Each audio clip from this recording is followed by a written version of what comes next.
without further ado, I'm going to into the intro from Kevin. Kevin Bergeron is a YouTuber who teaches vintage dirt bike repair on Kawasaki, Suzuki, Honda, Yamaha, with over 30 years experience, and now teaching the world how to fix them. And what I think I found interesting is that you also mentioned in your bio somewhere that it brings people together, whether it's father and son and whatnot. But with that being said, what I want to know is, Kevin, and like the story you told me, because I found it interesting, we were in that long ride together, is how you originally got started on this, and which led you to the YouTube. Well, I got originally started with YouTube, actually by accident. I didn't even want to do YouTube. My son Michael asked me what I was doing. I was working on my Kawasaki KE100, just doing a clutch adjustment, nothing crazy. And he said, "Dad, why don't you do a YouTube video on that?" And I said to him, I says, "Michael, there's probably 1,000 people doing a clutch adjustment on this particular bike. It's a pretty popular bike." So he grabs his cell phone. He's looking it up on YouTube. Nope, they're just showing it off. So he shows me the picture of it. And I said, "Wow, that's kind of crazy." So then I'm concerned about this now. I said, "How about a KM100 Kawasaki?" It's basically the same bike, just smaller. So he looks it up. Nope. I said, "How about a Kawasaki KD80?" Nobody's doing them. I says, "Looks like we have a purpose." So I started doing a YouTube channel. And right away, it started picking up steam, you know. And I think it was like when I did my first video on my KM100, it came in as a basket case. And I got like maybe 10 subscribers right away from that. I was like, wow, this is pretty good. So it kept going. And I'm not one of those guys who always gets in front of the camera. So in my videos, you see just mostly my hands and stuff. And it's just been taken off. And Michael was a gamer on YouTube. He did games. He wanted to be, you know how kids are. They want to be gamers. All the kids want to be gamers. And so my channel started growing. And of course, he got out of it, left me with it, you know. So yeah, it's been a real trip. And about that, bringing people together, there's actually quite a calling for this. I have one of my subscribers, one of my videos, Art, Arnie, and Miles. Art is he's the father, and his two boys. Well, actually, it's three of them, but the third one just got another bike. They, instead of going out and stuff like that, they pick up junk bikes and they use my YouTube channel to put them together. So it's pretty cool. It's a father-son, you know, father and his sons. There's actually a lot of this type of stuff going on out there.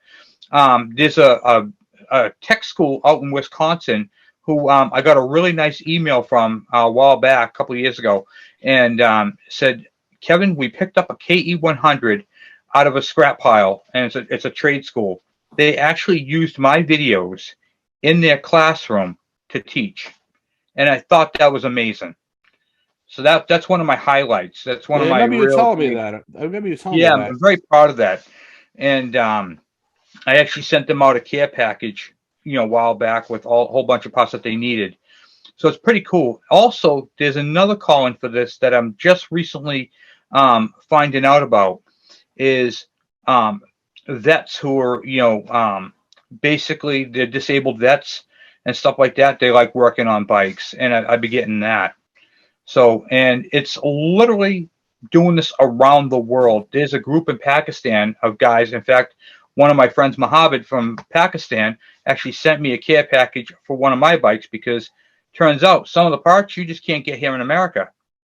And I was able to make a one-off bike using parts from over there. And those guys, when I post a video, they sit around and watch it. It's pretty cool. I also have a video that has just blown up.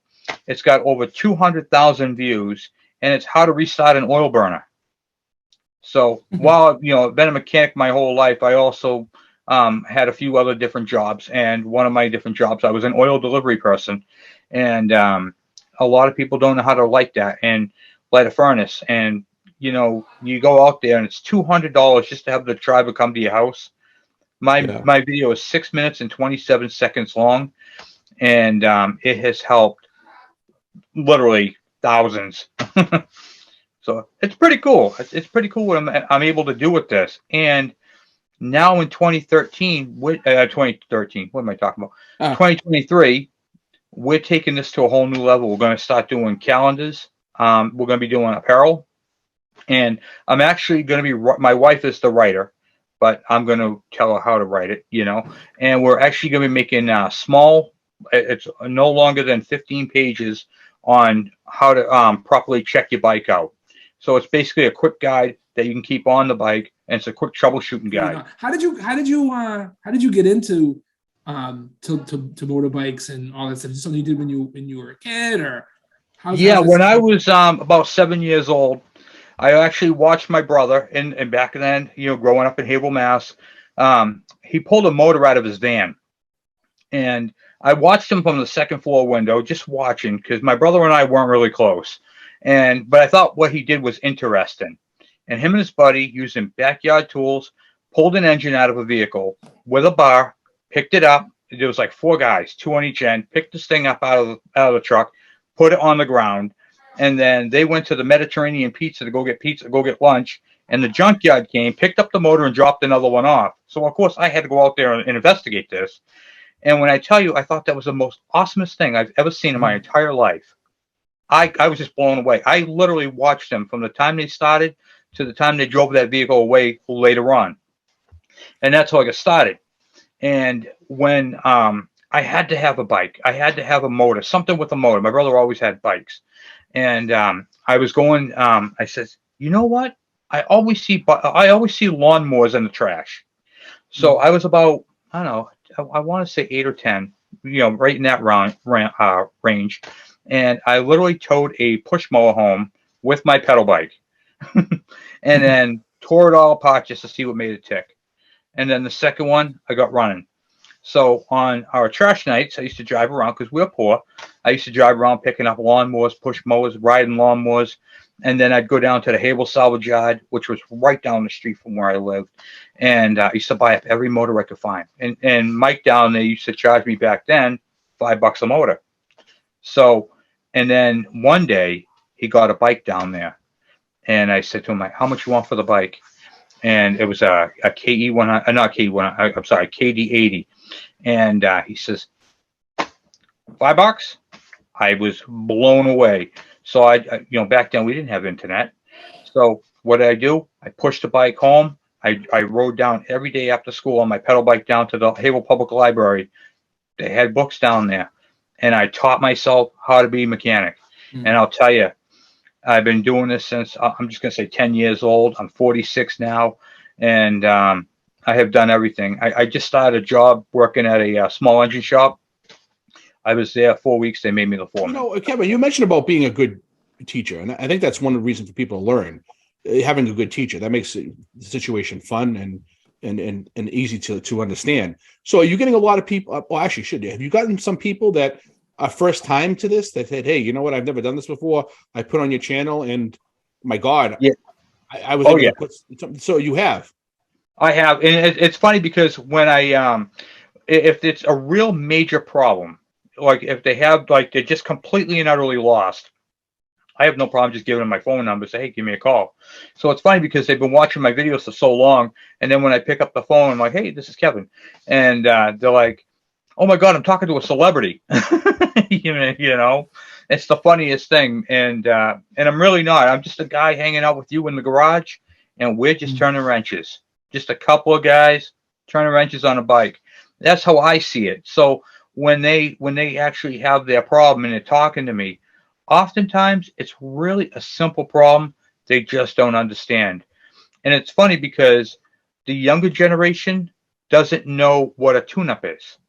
And like from back in the day, you know, I grew up in the 80s, so our cars were from the 60s and 70s. Yep. You guys must know that. And then you had points and condensers. You know, bikes have those too. But people nowadays don't know what that is. They're like, what's points and condensers? Well, back then you used to bring your car in for a tune-up, and they would change the points or clean them and replace it with what they call a condenser for the ignition.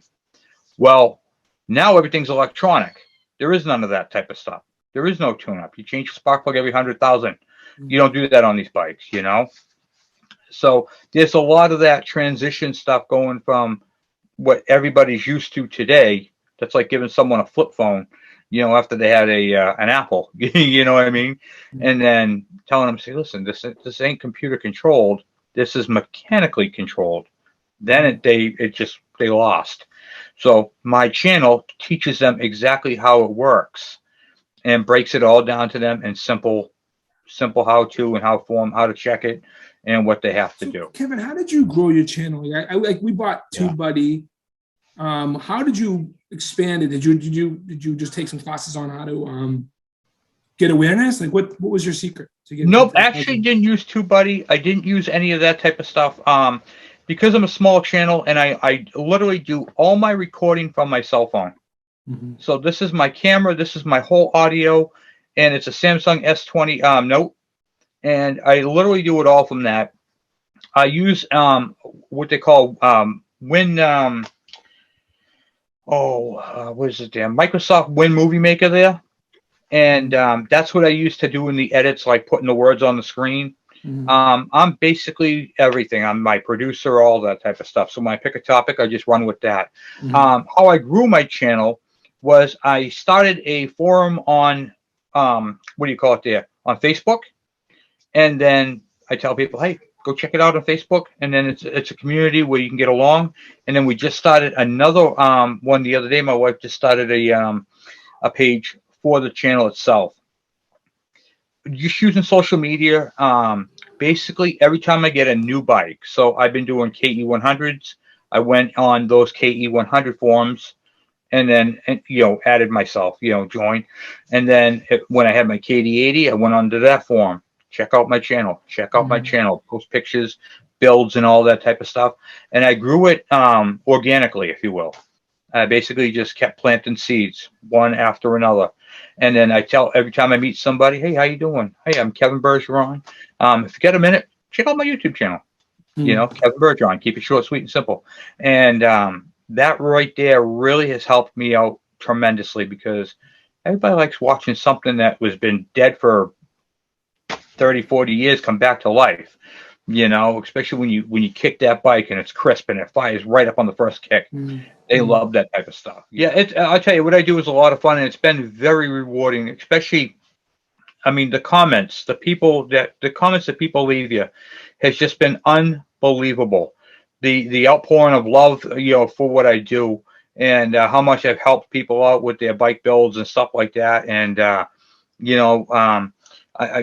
what I'm really looking to do is rescue bikes, because I can't buy them all, that are going to be scrapped, and also making memories with family members who are, they get a bike and then they watch the channel and then they get it running. I got oh my gosh, hundreds of them on my channel who have actually done that.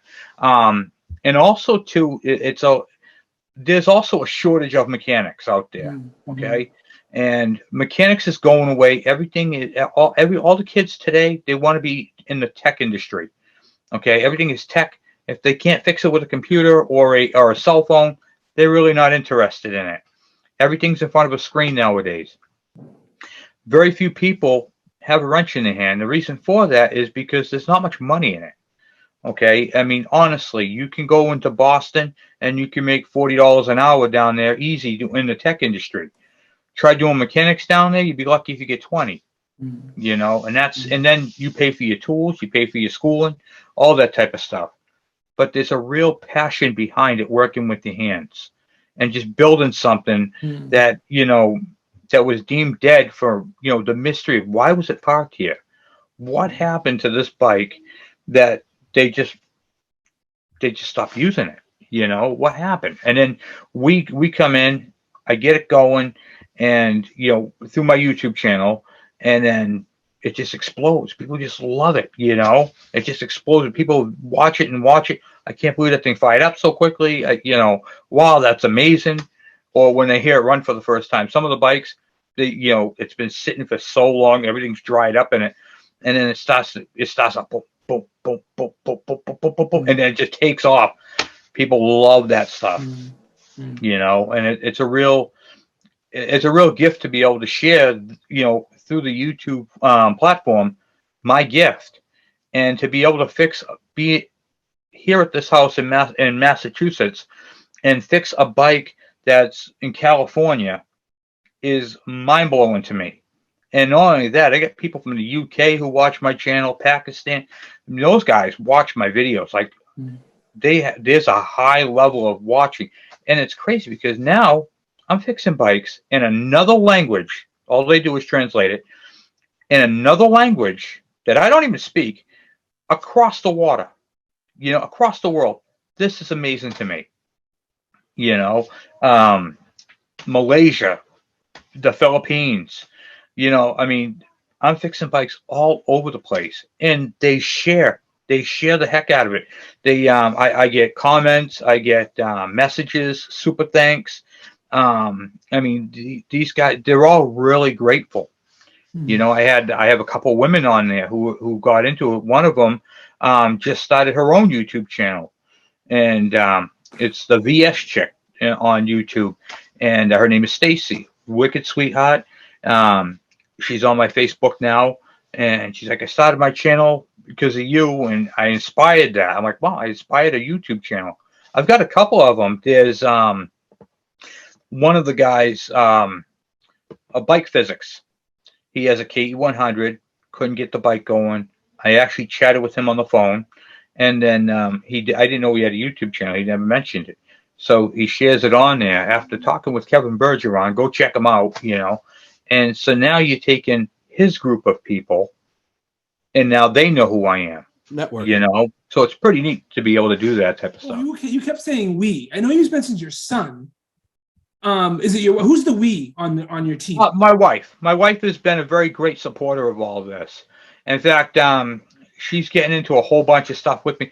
I do all the videos and the editing and stuff like that, but she's really my backbone. She's, at first it's like, oh, wow, this YouTube thing. And then it's been taken off and everything else, and she's really been a great supporter. Yeah, it's for my peoples in the streets. And this thing right here